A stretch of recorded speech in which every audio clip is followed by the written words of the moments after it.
16 محرم منگل کے دن سورہ اخلاص کا پاورفل عمل صرف بتائے گئے طریقے کے مطابق 3 بار پڑھ لو، انشاءاللہ ایک دن میں ارب پتی بن جاؤ گے۔ بسم اللہ الرحمن الرحیم۔ السلام علیکم ورحمۃ اللہ وبرکاتہ۔ شروع اللہ تبارک و تعالی کے نام سے جو نہایت ہی مہربان اور بڑا رحم کرنے والا ہے۔ میرے بھائی اور میری بہنوں، سورہ اخلاص کا یہ بہت ہی پاورفل عمل بتائے گئے طریقے کے مطابق جو بھی پڑھ لیتا ہے ناممکن کام بھی ممکن ہو جاتا ہے۔ آج آپ نے اس عمل کو کس طرح کرنا ہے آپ کو پورا طریقہ بتایا جائے گا۔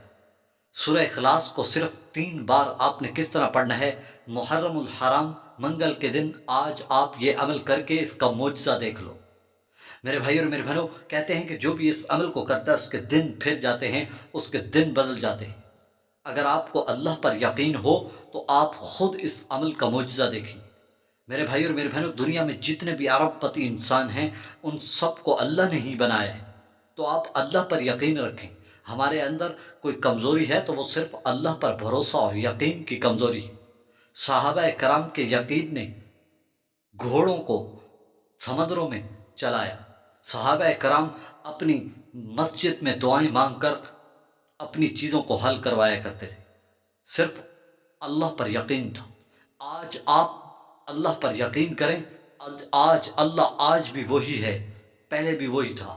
انشاءاللہ اللہ مدد کے لیے ضرور آئے گا۔ اللہ کو پکارو، اللہ ہر دعا کو سنتا ہے۔ قرآن مجید میں اللہ نے فرمایا کہ مجھ سے تم دعا مانگو میں تمہاری پکار کو سنوں گا۔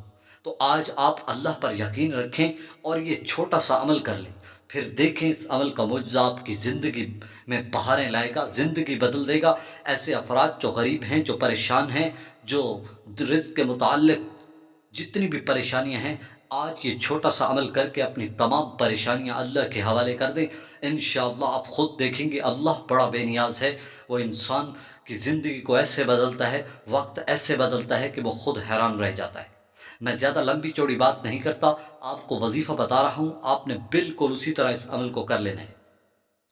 آپ جب بھی عمل کریں گے پہلے آپ نے کسی ایک جگہ باوضو کر کے بیٹھ جانا ہے، کسی بھی جگہ، اور آپ اس عمل کو کسی بھی وقت کر سکتے ہیں، جب بھی آپ کو ٹائم ملے آپ اسی وقت کر لیں۔ اور آپ نے کرنا کس طرح ہے کہ آپ جب وضو کر کے کسی مصلی پر بیٹھ جائیں اور آپ نے سب سے پہلے نبی اکرم صلی اللہ علیہ وآلہ وسلم کی ذات اقدس پر ایک مرتبہ درود ابراہیمی پڑھنا ہے، وہ درود شریف جو نماز میں پڑھا جاتا ہے۔ آپ نے وہ درود شریف پڑھنا ہے، درود شریف مکمل پڑھ لیں۔ درود شریف پڑھنے کے بعد پھر آپ نے پہلے نمبر پر جو کام کرنا ہے وہ سورہ فاتحہ کا عمل ہے، الحمدللہ رب العالمین۔ یہ سورت قرآن مجید کا خلاصہ بیان کرنے والی، اس سورت کے بہت زیادہ فضائل ہیں۔ آپ نے صرف ایک بار اس سورت کو، سورہ فاتحہ کو آپ نے پڑھنا ہے، ایک بار پوری توجہ اور دھیان کے ساتھ۔ جب آپ یہ پڑھ لیں پھر اس کے بعد آپ نے دوسرے نمبر پر جو کام کرنا ہے، میرے بھائیو ایک بات اہم ہے کہ آپ یاد رکھیں، جس طرح بتایا آپ نے بالکل اسی طرح کرنا ہے، پھر اس کا فائدہ اور اثر فوراً دیکھو گے۔ جب آپ یہ عمل کر لیں پھر اس کے بعد دوسرے نمبر پر آپ نے سورہ اخلاص کو پڑھنا ہے، قل هو اللہ احد اللہ الصمد لم یلد ولم یولد ولم یکن لہ کفوا احد۔ یہ صورت آپ نے صرف 3 بار پڑھنی، صرف 3 بار آپ نے پوری توجہ کے ساتھ یہ پڑھ لینی۔ جب آپ یہ پڑھ لیں اس کے بعد پھر آپ نے آخر میں وہ درود شریف جو شروع میں پڑھا تھا درود ابراہیمی، آپ نے وہ ایک بار پڑھ لینا ہے۔ جب آپ یہ پڑھ لیں پھر آپ وہیں بیٹھ کر اللہ کے سامنے اپنی حاجت پیش کریں، اللہ سے مانگیں، اللہ سے گڑ گڑا کر مانگیں، اللہ کو منائیں۔ انشاءاللہ آپ خود دیکھیں گے آپ کی زندگی اللہ بدلے گا۔